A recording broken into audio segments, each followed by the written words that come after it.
বন্ধুরা, তোমরা পাটপাতা নিশ্চয় চিনো। আর পাটপাতার বড়া কীভাবে করবো তোমাদের সাথে শেয়ার করছি। এইভাবে দিকগুলো নেবে, দুটো বা তিনটে একসাথে করে এইভাবে চালের গুঁড়ি, এটা চালের গুঁড়ির সাথে মিলিয়ে সুন্দর করে এইভাবে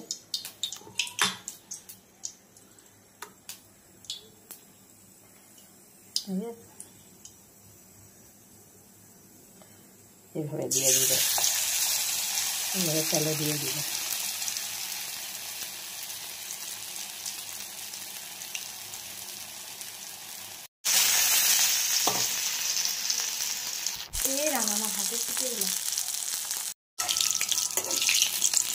উল্টে দিবে।